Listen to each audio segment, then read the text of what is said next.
Thank God it's daytime. You want to do anything to me, do it to me in front of the whole world. This is what we go through every day. This is what we go through, and when we talk about xenophobia, everybody, they think maybe, okay, we're just blabbing. It is real. They check into your car and see how you look, you know, you're Nigerian or whatever, and they stop you and so. The recent attack on former Big Brother housemate Tayo Faniran by South African Police Service has once again brought to the fore the increasing spate of xenophobic attacks on Nigerians living in South Africa. Recounting his traumatizing experience, Tayo spoke to Rootstv in this exclusive. In a nutshell, sort of, could you tell us what really happened? Because we saw a video of it, but it was shaky. Could you piece all of what we saw together for us? All right. So on that day, I was going to film an interview on Xenophobia, actually. So I was with two of my camera crew guys who are young boys, you know, 25 years old, and they look up to me as their big brother for protection, you know. So the cops stopped us. The moment they stopped us, it's common of South African cops when they see you a Nigerian and maybe you're a bit flashy, you know, so automatically what comes to mind is that you're either a drug pusher or you are into fraud or something, you know. So it was rude to me, you know, talking to me anyhow. I kept my calm, you know. And then he asked me, come out of the car. We all came out of the car. And then he was supposed to search the car if that was the reason why he stopped us. And then the next thing, he asked for us to submit our phones. And that was when I said, why are we submitting our phones, you know? That I wasn't comfortable because the truck was not even branded, you know. And then that was when he said, okay, then you will give me at the station. I said, okay, I'm cool with that, because I thought I would go to the station and then I'll be able to talk to an officer that will understand me, or if I was a medical doctor, you know, I will introduce myself as such. So I kept on saying, this is who I am, this is what I do. But maybe he thought I was bluffing, and then he told me he was going to forcefully put me in the truck, you know. And that was when I said, why would he do that? He was doing his own job. I was going to do my own job. Then why would he treat me like a criminal when he has not found anything on me? And then he was like, I will put you there forcefully and there's nothing you can do. I said, okay, and I'm not going to get in there. And then that was when he called for backup, you know. I mean, on someone who is not even harmful or anything, you know. So the only thing that came to my mind to protect myself with was to go live on Instagram so that the whole world could see. Did you have anything incriminating on you? Did you have any weapons on you or anything? Just I mean. No, definitely no. But there's no gun inside a phone. You know, it's a phone. You get what I'm in saying? the car, drugs. There is nothing like that. Stuff. There's nothing like that. I mean, what common sense should explain to anybody is that if I wasn't clean, I would not be able to stand up for myself and stand on my rights. How long have you lived in South Africa? I've lived in South Africa for 11 years. I went there in 2008 as a model. I was discovered by an agency there, so I was taken to South Africa as a model in 2008. Yeah. And explain these xenophobic attacks for us, because your perspective will be so invaluable, considering that what we hear sometimes is that the xenophobic attacks is targeted more at maybe the Zimbabweans, the Mozambicans, and not really as much at Nigerians. So paint a picture for us. What is it like there? That's a big lie, you know.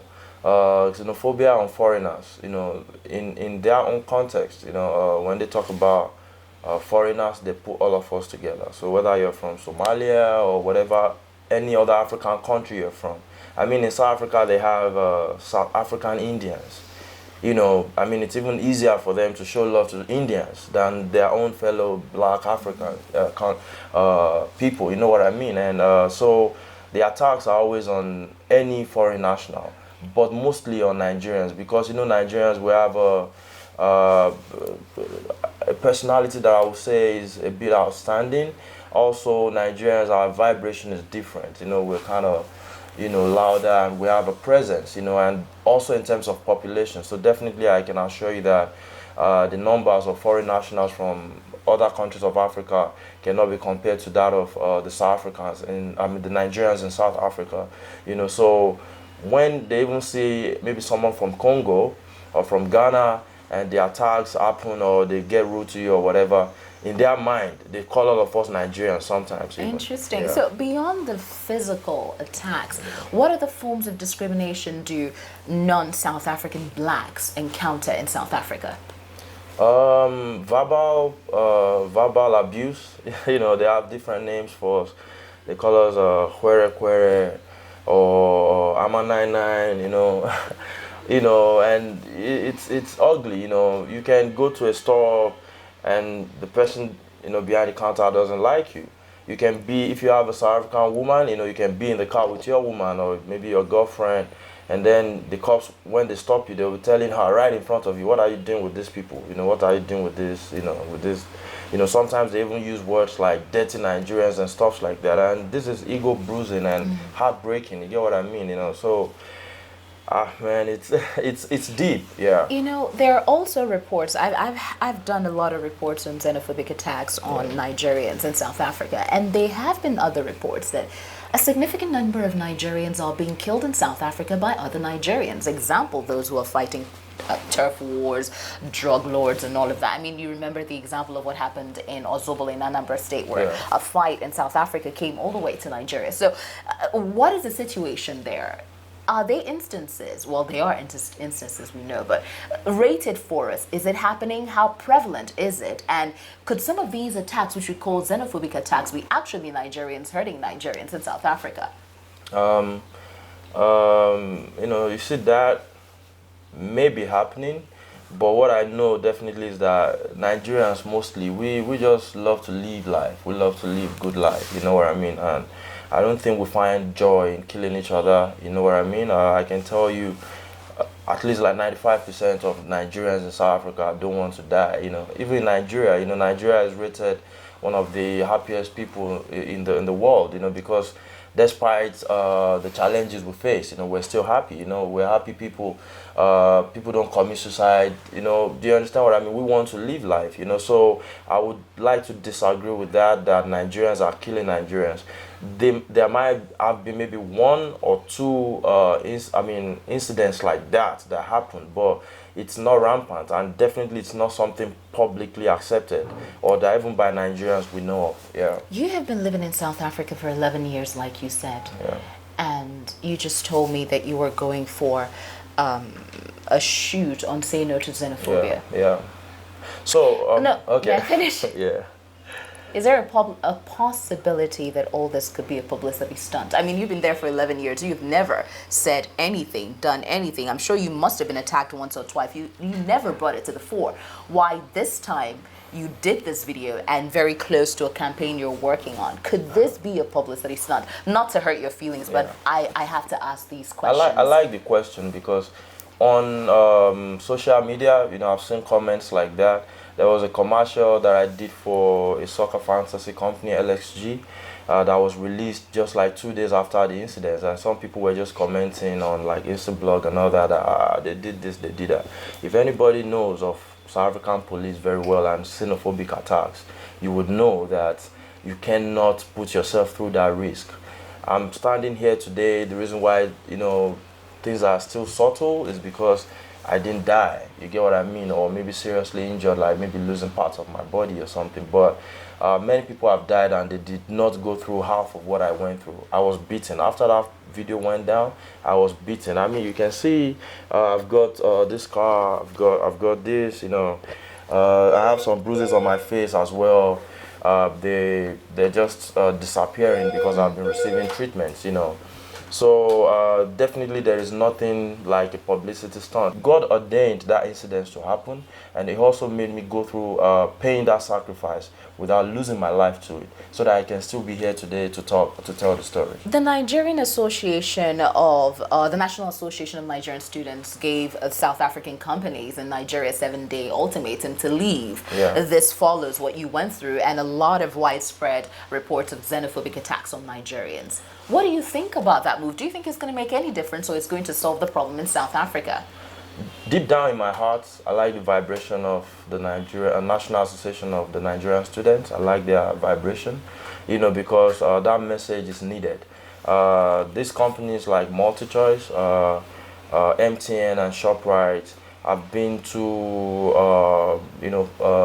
silent, you know, quiet, you know, about the issue of xenophobia. You know, because you cannot sit on the fence when it comes to an issue like this. If you say you are against something, then you definitely must fight it. But if you are quiet, you are as well saying that you are supporting it. So I like that vibration that goes, and I hope those companies take it seriously. But as you may have seen or heard, that at the press conference, I appealed to the NANS leader, and I begged them, that they should please just give me some time, because I have a clear vision on how we can eradicate xenophobia out of South Africa, and the killings will stop and everything. And I know that all I need is just support and time. What's the content of your conversation with Abike Dabiri beyond what we saw at the press conference? Because I don't know if it's because you are popular, but for some people they were a little surprised about the press conference, because a lot of things have happened of this nature. There haven't always been a press conference to address it. So why was Abike Dabiri so particular about your situation and coming out now, publicly? And what assurances did you get from her that things will be better beyond supporting your project to end xenophobia? Nobody should get it mixed up that it's me that God chose, because there's media, yes, I have status, yes, I am who I am, and yes, people love and believe in me, so definitely I'm the right person that God has ordained, to champion this movement. But also in the case of Honorable Abike and even the Nigerian consulate, Mr. Godwin, I want you to know that they've been working. I was at the Nigerian embassy. He showed me, records. This is my last question to you, and it's a little personal. Yeah.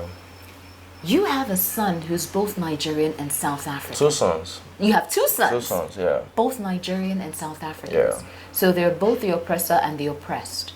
Yeah. How do you teach these boys how to tolerance? Yeah. How to, live in a country like South Africa, where one part of their heritage is attacking another part of their heritage? That's going to be confusing. And for you as a parent, a father, how are you handling this? How are you raising your sons? Yeah, so I'm teaching them with love. I'm teaching them to see everybody to be equal, even whites, blacks, no matter the color of your skin. I teach them to protect themselves as well. And part of their protection is also the reason for my passion for this, because I want my children to grow up in an environment filled with love. And I'm talking about Africa as an environment. I don't want them to not be able to say boldly in the public that they are Nigerians, because they are afraid people will attack them. And I don't want them to come to Nigeria also and be treated like desolates, like, they are... Because of their South African heritage. So that's why I think I'm on the right track, doing what God has destined me, to do. Yeah. Best of luck, Taya. Thank you very much. And thank you so much for talking to Rootstv. Thank you so much. Yeah. So go to our social media platforms in the comment section of this video to give us your thoughts on all that we have talked about. My name is Gloria Oje Emode, and you're watching Rootstv Nigeria.